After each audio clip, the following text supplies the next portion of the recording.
Allah kangen kepada pendosa bukan kangen karena dia orang soleh, enggak. Karena Allah sayang sama dia. Bukan karena kok pendosa dikangenin. Bukan, itu mah kita yang hitung-hitungan. Makanya jangan menganalogikan Allah kayak kita. Seperti kita bilang, kan suka ada yang ngomong gini, ke Allah mah gak usah banyak minta, gak enak, mending beribadah aja. Emangnya Allah tuh akan berat kalau kita minta? Kan enggak. Justru meminta kepada Allah itu ibadah. Jadi makin banyak berdoa itu makin banyak pahala. Karena berdoa dalam agama kita itu bagian dari ibadah. Cuman namanya bukan ibadah muqayyad. Ibadah muqayyad itu kayak sholat 5 waktu. Udah jelas waktunya, jelas cara-caranya. Ibadah mutlak. Arti mutlak itu lebih bebas. Kapan aja, yang dibaca bisa apa aja. Bahkan kadang-kadang agak-agak capruk dikit dalam berdoa mah gak masalah ya. Kenapa dia capruk? Karena gak hafal bahasa Arabnya. Akhirnya yang didoain sebisanya dia aja, gak apa-apa semampunya. Jadi berdoa kepada Allah itu ibadah dan Allah senang banget dimintai. Sampai Allah tuh ngerasa malu kalau ada yang meminta, terus kita Allah gak mengabulkan, Allah malu. Allah punya malu, justru Allah maha pemalu. Banyak hadis-hadis Allah pemalu kan? Di antaranya kayak hadis Nabi pas Utsman datang ke rumah Nabi dalam keadaan Nabi sakit. Pas Abu Bakar datang, Nabi nggak pakai baju atau pakai baju tapi nggak terlalu rapi gitu, biarin aja. Umar biarin aja. Begitu Utsman yang bilang salam, Nabi langsung rapi-rapi. Udah semuanya rapi, baru Utsman dibukain pintu. Ditanya kok gitu-gitu amat sama Utsman? Nggak, kita mah nggak gitu. Kata Nabi, jangankan saya, Allah aja malu kepada Utsman. Terus Allah juga malu dalam hadis Nabi, sesungguhnya Allah malu kalau ada hambanya mengangkat kedua tangannya. Ini juga dalil bahwa berdoa boleh mengangkat tangan. Jadi gak perlu diperdebatkan lah. Gak angkat tangan boleh, angkat tangan boleh, menelunjuk juga boleh. Menelunjuk jangan pakai analogi culture manusia. Kalau culture manusia gini tuh merintah kan ya. Tapi kalau culture agama ini bukan merintah. Cuma Allah doang yang saya berharap gitu maksudnya. Wah kok gitu sih kayak merintah Allah. Enggak, ini mah pakai perasaan kita. Kalau pakai perasaan agama mah enggak gitu. Kan Nabi kadang berdoa gini, kadang berdoa emang nggak pakai ngangkat tangan. Kapan tuh? Kayak pas naik kendaraan, kan nggak mungkin di atas onta gini kan? Agak-agak gimana gitu. Atau pas mau makan, tapi pas mau makan Bismillahirrahmanirrahim. Walaupun boleh ditambah Allahumma lakasumtu misalnya. Ya, atau Allahumma barik lana. Asal nggak Bismillahirrahmanirrahim amutu ahya. Kan gak harus gini, boleh juga gini, boleh gak sama sekali. Kadang Nabi juga berdoa dengan mengangkat tangan. Buktinya, sesungguhnya Allah malu kalau ada hambanya mengangkat kedua tangannya lalu Allah tidak mengabulkan permintaannya, kan Allah malu nih. Bisa juga Nabi ngangkat tangannya gak gini, tapi gini. Kapan? Pas perang Badar. Kalau kita pas besok mau ngelamar. Jadi perang Badarnya kita nih, jomblo nih. Lamaran, itulah perang Badarnya kita. Apalagi menghadapi calon mertua yang berkumis tebal teh kan. Itu berarti menghadapi musuh yang lebih kuat daripada kita kan ya. Butuh mukjizat lah itu mah. Sehingga doanya malamnya kayak gini. Pas sudah diterima gini lagi. Itulah kita. Artinya teman-teman jangan ngelihat Allah seperti kita ngelihat makhluk. Tapi pasti Allah lebih baik daripada makhluknya. Pasti. Bahkan gak bisa dibandingin. Kalau ada ayat-ayat kayak analogi itu bukan perbandingan, lebih kepada analogi supaya kita bisa berpikir. Dan memang Islam itu mengajarkan kita dan melatih kita berpikir. Afala ta'qilun, afala la'allakum tadhakkarun, tatafakkarun, dan berpikirlah. Am hasibatum falyanzuru. Semuanya tentang berpikir. Jadi kalau ada istilah udahlah nggak usah dipikir-pikirin, udah taat aja. Taat tapi berpikir. Jangan taat gak berpikir. Karena agama ini agama milik orang-orang yang cerdas, dibawa oleh orang yang paling cerdas di muka bumi. Dan kecerdasan itu di sini. Tapi kecerdasan doang gak cukup, harus dipadukan dengan keimanan. Lalu namanya Rabbaniyah. Nabi itu cerdas banget loh.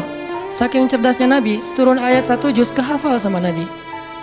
Jibril datang, Muhammad dengarkan, didengarin sama Nabi. Al-An'am kan 1 juz lebih sedikit, 11 lembar kan, 1 juz 10 lembar.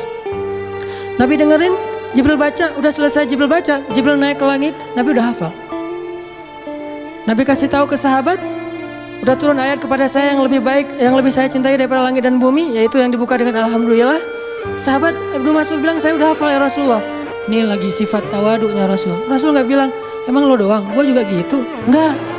Saking tawadunya Rasul malah kayak seolah-olah beliau gak bisa gitu saking menghargainya. Ini namanya ra'fah. Kalau kita kan suka ngeremehin orang, kalau Nabi gak ngeremehin orang walaupun beliau pasti di atas rata-rata. Oh gitu Abdullah, coba-coba gitu. Kayak beliau tuh gak bisa kayak gitu. Abdullah pede kan? Wah bisa. Tapi Abdullah tahu lah Nabi pasti hafal karena Nabi gak bisa baca. Kalau Abdullah mengulang hafalan itu dari Nabi mendengar, gimana kalau Nabi nggak hafal? Kan Nabi membacakan dulu di antara para sahabat. Nggak ada satu huruf pun yang salah yang dibacakan Nabi. Padahal cuma sekali dengar nih. Berarti Nabi itu orang cerdas. Hafalannya kuat. Dan lagi-lagi jangan ngelihat kecerdasan hanya dengan bisa baca tulis. Karena kalau kita pengen baca sejarah, bacalah dengan analogi, dengan persepsi sejarah.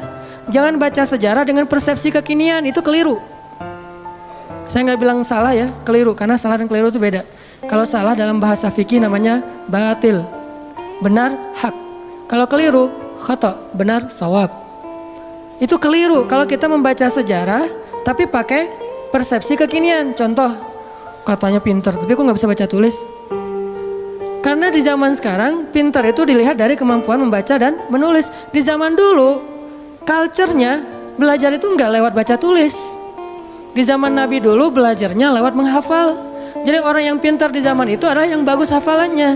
Orang yang pintar di zaman sekarang adalah yang paling pintar nulis dan membacanya. Bahkan zaman now mah udah nggak baca tulis, udah lebih ke aplikasi, udah lebih ke otak atik. Bahkan kadang-kadang nggak aplikasi, googling aja. Saking simpelnya. Jadi orang yang mungkin sekarang dianggap agak kekinian, nggak pintar lagi istilahnya kekinian. Kalau dia dengar ceramah, udah pakai apa misalnya streaming, atau kalau dia lihat langsung dia pakai recording. Kalau dulu nggak pakai recording aplikasi, recordingnya di sini. Sehingga culture model belajar di zaman Nabi dengan zaman sekarang berbeda. Sehingga kita nggak boleh menjudge sejarah dengan persepsi kekinian, itu nggak boleh.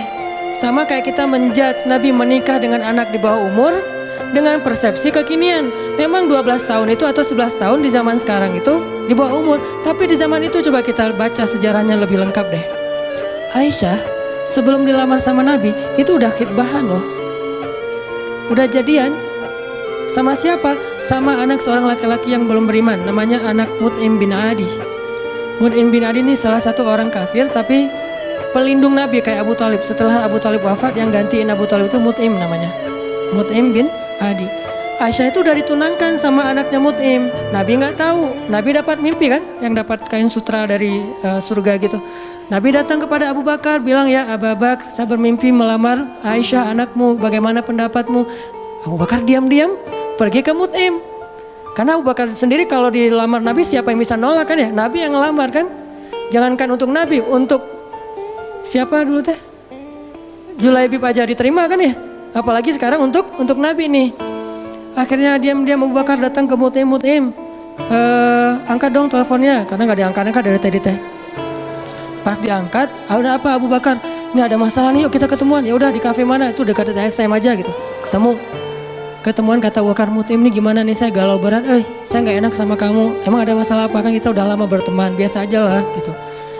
Kata Abu Bakar, Muhammad kamu tahu kan? Oh ya siapa yang nggak tahu? Muhammad kan ya orang yang paling mulia di Mekah. Dia ngelamar Aisyah. Mut'im senyum, bukan kaget, bukan dasar tuh orang, enggak, senyum. Jadi yang bete Muhammad menikah dengan Aisyah itu justru harusnya kan Mut'im kan, bapak calon mertuanya anak Aisyah gitu. Kenapa kita yang bete nih? Orang kita nggak ada hubungan apa-apa dengan Aisyah. Akhirnya Mut'im senyum. Terus Mut'im bilang, kata Abu Bakar, terus gimana menurut kamu ya Mut'im? Kata Mut'im, ya Abu Bakar, kalau gitu kita batalkan pertunangan anak kita. Sesungguhnya Muhammad lebih layak untuk Aisyah daripada anak saya. Jadi secara culture, Aisyah itu emang udah waktunya menikah di waktu itu. Tapi kalau kita ngelihatnya dari angle kekinian, itu di bawah umur. Makanya jangan menjudge sejarah dari angle kekinian. Itu nggak fair. Banyak lagi adegan-adegan sejarah.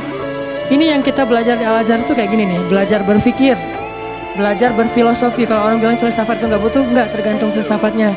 Karena ada filsafat Islamiyah, ada filsafat Gharbiyah. Kalau Gharbiyah itu Western lah, filsafat sekuler. Tapi kalau Islam juga berfilsafat, ternyata gitu ya. Baca tafsir juga butuh filsafat.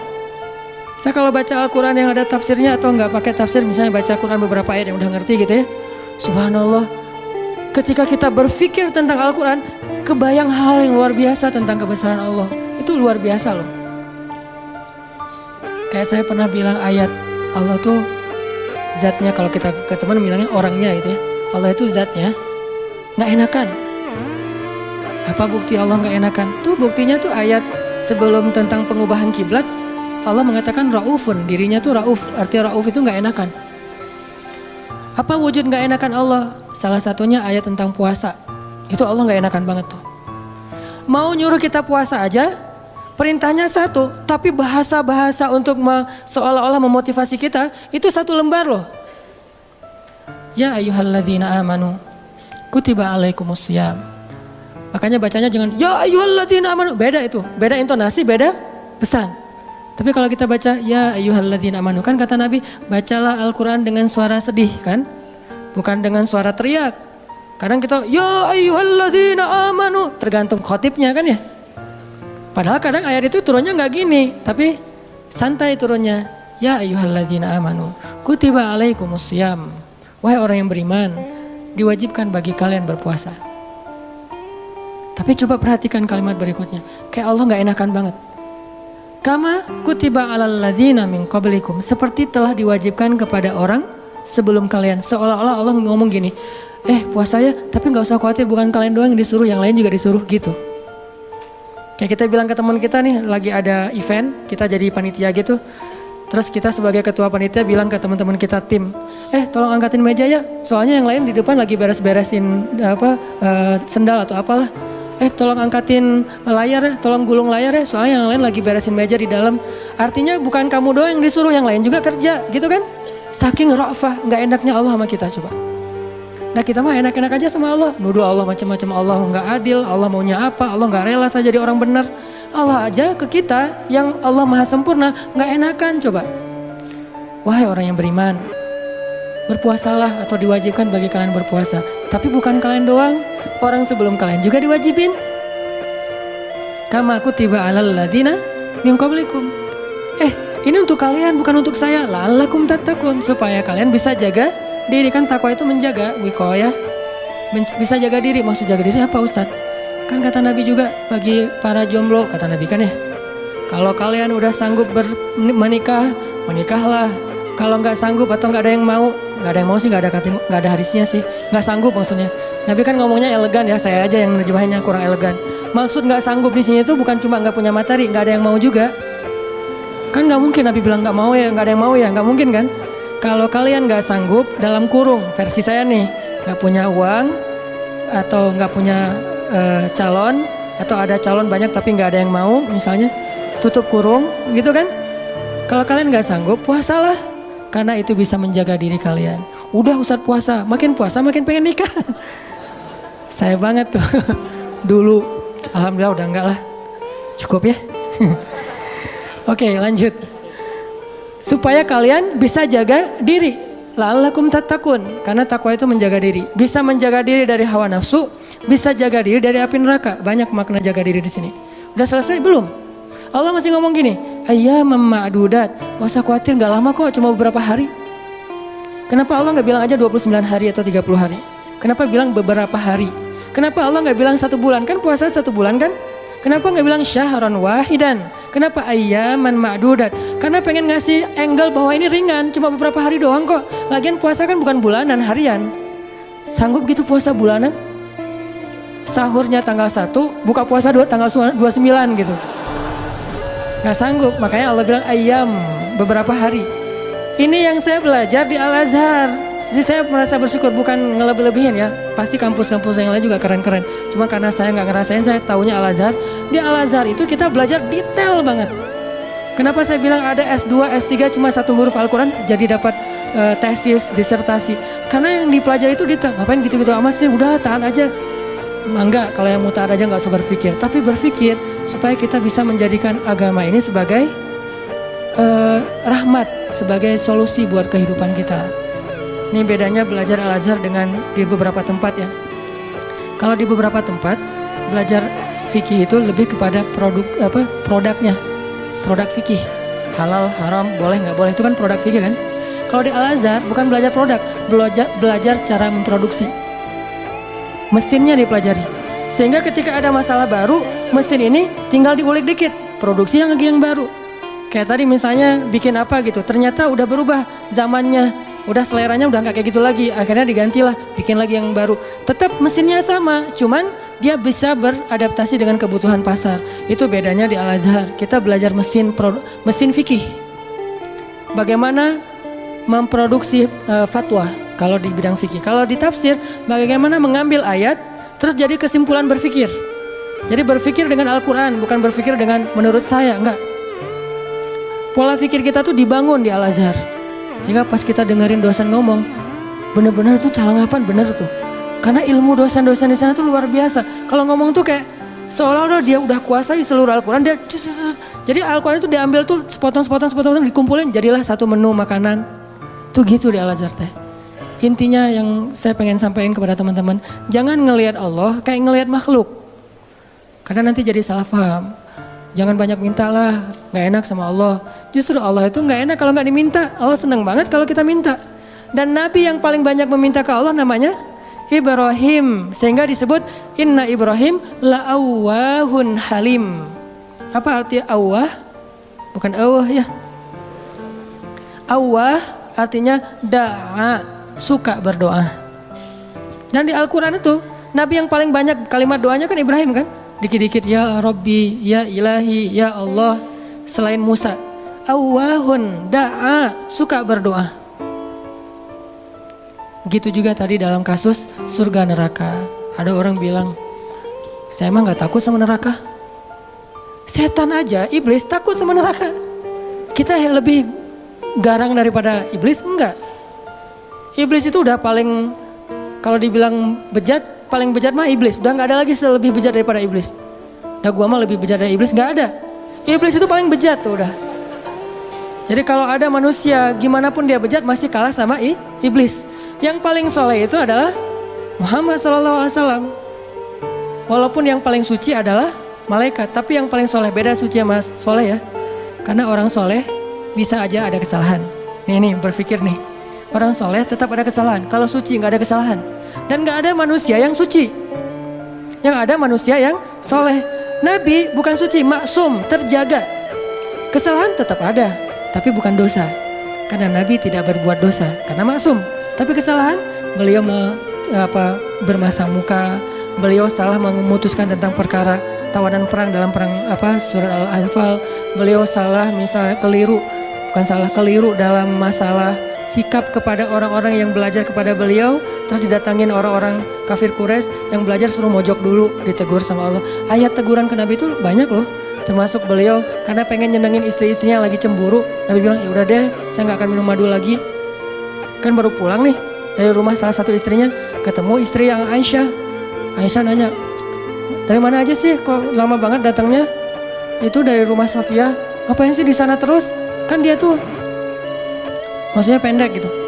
Udahlah, makan apa sih? Dikasih apa sih sana? Emang makanannya enak banget ya? Enggak, cuma minum madu doang. Wah, nggak enak, pasti madunya nggak bener nih. Mulutnya nggak enak tuh. Akhirnya Nabi bilang, ya udah, mulai sekarang saya nggak akan minum madu lagi. Demi menyenangkan Aisyah. Turun ayat. Wahai Nabi, kenapa kamu mengharamkan apa yang Allah halalkan demi menyenangkan istrimu? At-Tahrim. Yang paling soleh di muka bumi dan di dunia akhirat dan langit bumi nih, Nabi Muhammad.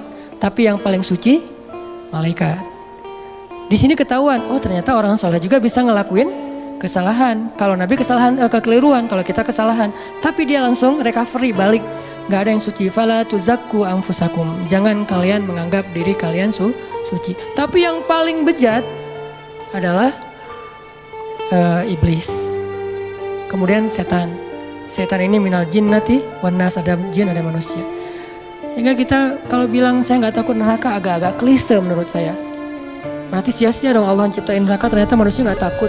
Jadi kalau nggak takut neraka, Allah udah nakut-nakutin di Al-Quran. Seolah-olah kita bilang nggak takut gitu kan ya?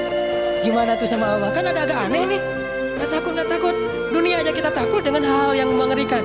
Gak usah yang benar ya, yang cuma halusinasi aja takut. Setan, hantu, genderuwo, yang gitu-gitulah. Gitu aja bisa bikin kita takut, padahal itu nggak nyata. Nyata nggak sih? Saya belum pernah lihat, alhamdulillah ya. Gak tahu kalau ngelihat Ustaz juga kan manusia. Artinya yang gak nyata-nyata amat aja kita takut. Giliran yang nyata, Allah sendiri suruh kita takut, malah gak takut. Kan agak klise nih. Pasti pola pikirnya gak menyeluruh nih, belum lengkap, belum utuh. Surga, biasa aja gak pengen surga.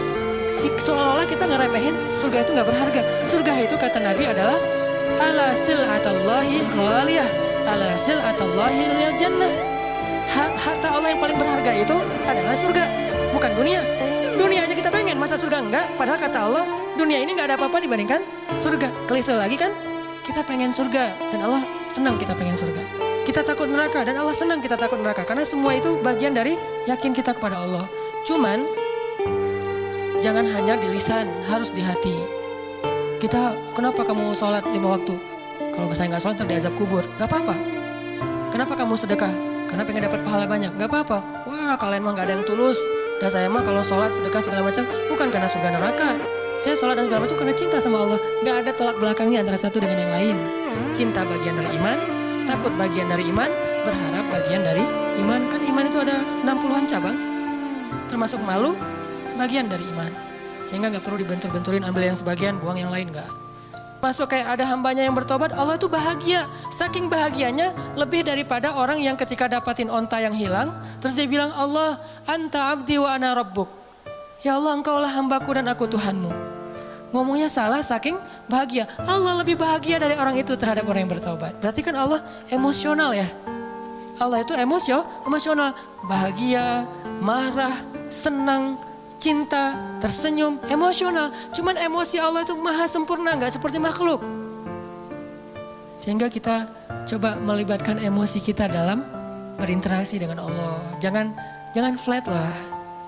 Masa kita katanya cinta tapi flat, hambar, kayak plain gitu, kayak jalan tol. Kan gak enak ya. Pernah kenal ada orang yang flat? Sama teman misalnya flat banget tuh. Gak ada ekspresinya, kita kasih hadiah, ya makasih. Gak ada ekspresinya nih orangnya. Terus kalau ada masalah, dia ada masalah, gak ada masalah, ya gitu mukanya tuh. Nyebelin, kayak muka saya. Kenapa ada orang kalau ketemu saya di awal-awal tuh kayak sebel gitu? Karena mungkin muka saya tuh kayak bakatnya nyebelin. Tapi kalau udah kenal enggak lah, ya. Makin nyebelin. Ini ada orang flat banget nih, flat banget. Dia kasih hadiah biasa aja, dapat masalah diledekin juga dia biasa aja. Paling gak enak kalau punya pasangan kayak gini nih. Gak ada ekspresi-ekspresinya. Ada juga yang ekspresinya lebay.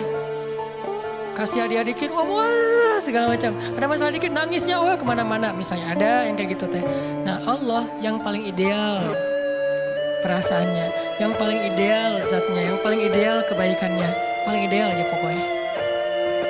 Jadi kita coba melibatkan emosi kita ketika kita berinteraksi dengan Allah. Allah kangen sama kita.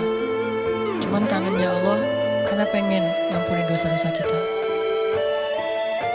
Kata Nabi, setiap sepertiga malam Allah turun ke langit dunia. Terus Allah manggil-manggil. Saya kalau ngebayangin ini Allah manggil-manggil. Coba ya, Allah manggil-manggil. Duh, jangan kasihan karena Allah gak akan hina kayak gitu. Cuman gak enak. Allah manggil-manggil. Saya kok sombong banget ya gak menyambut panggilan Allah gitu. Walaupun gak wajib kita datang. Udah gitu, bayangin ya, Allah manggil-manggil tapi gak wajib didatengin. Allah manggil-manggil, Allah telepon gak wajib diangkat. Kan Allah baik banget kan? Harusnya kan Allah kalau Allah manggil harus datang ya. Kayak sholat 5 waktu misalnya Allah panggil, boleh kita misalnya gak datang segera. Walaupun gak baik, yang paling baik itu datangnya segera. Di tempat panggilan itu dikumandangkan. Tapi kalau gak datang segera juga gak sampai dosa. Cuman kehilangan banyak kebaikan lah. Walaupun sebagian mazhab mengatakan dosa, tapi saya cenderung kepada mazhab yang mengatakan bukan dosa, sunnah muakkadah. Tapi kalau keseringan nggak datang, diragukan keimanannya, agak-agak mirip munafik nih. Kalau sering nggak datang, Allah tuh toleran banget. Hayya 'alas shalah, kita lagi sibuk kerjaan nih, nggak datang, Allah nggak marah sama kita. Nggak sholat aja, sebetulnya Allah marah, cuman sabar. Allah selain Jabbar, Qahar, tapi juga sabur. Ya, kan ideal banget nih. Kalau Allah marah bisa, nggak ada yang bisa ngehalangin, tapi Allah sabar. Kalau kita sabar karena nggak bisa marah. Seringnya kan kita sabar tuh karena nggak bisa marah. Begitu bisa marah nggak ada sabarnya. Kalau Allah sabar padahal bisa marah. Selain Jabbar, Qahar, apalagi sifat-sifat yang keras nih. Muntakim, tapi di sisi lain sifat Jamal. Makanya ada sifat Jamal, ada sifat Kamal. Sifat Jamalnya Allah apa? Karim, Rahim, Sabur, Ghafur, gitu-gitu kan? Ini artinya teman-teman, bayangin ya, Allah manggil-manggil kita sepertiga malam. Ngapain sih Allah sepertiga malam repot apa sih datangin kita? Tapi kita nggak wajib datang. Tapi kalau kita datang, Allah sayang banget sama kita. Cuman dari kitanya nih, bukan angle Allah. Kalau angle Allah kita nggak wajib datang. Tapi angle kita, enak nggak sih kalau nggak datang? Enak nggak sih Allah udah manggil-manggil tiap malam terus kita nggak bangkit? Kalau kita bangunnya telat, pas azan subuh baru bangun, ngerasa nggak sih? Aduh Allah maaf ya, bangunnya telat. Gitu nggak sih ke Allah? Karena kita kalau ke makhluk gitu banget loh. Di telepon ternyata miss call 10 kali nggak diangkat, langsung maaf ya, emoticon segala macem. Minta maaf tuh rasa apa, tangan diginiin tuh banyak sampai 10 juga. Kok kita ke makhluk gitu, ke Allah enggak? Padahal makhluk itu enggak terlalu berjasa sama kita. Dan Allah mah berjasa dari sejak kita dalam kandungan ibu kita. Bahkan sebelum kita diciptakan. Tapi kita enggak pas bangkit dari tidur. Duh Allah maaf ya, saya bangunnya telat, astagfirullah, gimana nih? Langsung wudhu datang ke masjid, minta ampun pada Allah. Padahal kita nggak wajib datang. Ini lebih ke ngomongin emosional. Saya nggak ngomongin hukum fikih. Kalau ngomongin hukum fikih agak-agak kaku sih. Makanya di atas hukum itu ada akhlak namanya. Di atas hukum ada akhlak. Orang kalau udah akhlaknya bagus, hukum ini jadi nggak terlalu penting. Mudah ngamalin hukum tuh kalau akhlak moralnya udah kayak orang disiplin. Kan gak perlu timer lagi kan.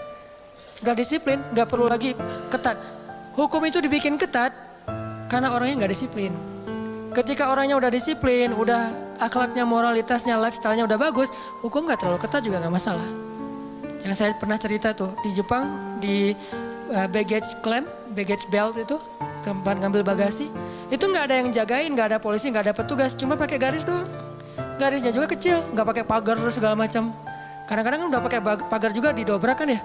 Ini garis, kenapa jadi ringan gitu? Karena orangnya udah bagus moralnya. Berarti di atas hukum ada moralitas, di atas fikih ada akhlak. Apa moral itu, akhlak itu di atas ilmu. Orang punya ilmu tapi nggak berakhlak agak kurang pas. Sehingga nih bedanya hukum fikih sama akhlak nih. Anjing hukum fikihnya apa? Anjing hukum fikihnya bukan haram, najis. Makan anjing hukum fikihnya haram. Anjingnya najis, beda ya makan anjing sama anjingnya. Anjing dalam fikih itu najis. Kena liurnya najis, memakannya haram. Tapi dalam moralitas, dalam akhlak, ngasih minum anjing yang kehausan masuk surga. Islam itu ideal teman-teman, gak usah khawatir lah. Gak usah takut dengan hukumnya, lupa dengan moralnya. Padahal moral Islam itu jauh lebih keren dan mempackaging hukumnya. Anjing itu najis, kita nggak boleh kena liurnya. Walaupun boleh memelihara anjing untuk berburu, misalnya untuk penjaga, bukan untuk sekedar lucu-lucuan ya. Karena dulu mungkin nggak ada anjing kayak apa yang lucu-lucu kayak sekarang kan ya. Di salon gitu kan ya. Kayak anjing aja. Kalau di New Zealand kata teman saya tuh kucing aja di sana tuh pakai. Saya dengan bangganya berani mengatakan gue mungkin